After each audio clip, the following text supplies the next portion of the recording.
Hi guys, welcome to How to Maximize. In this video, I will show you how to open a RAR file without a password.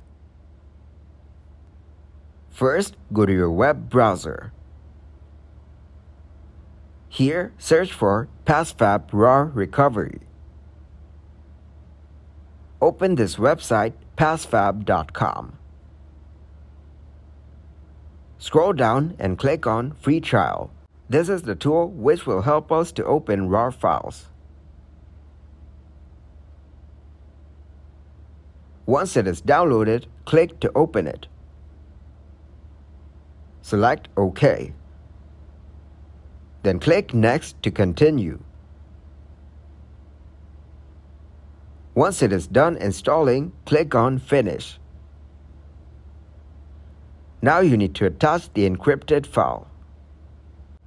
You can select any one of these setting options for your file.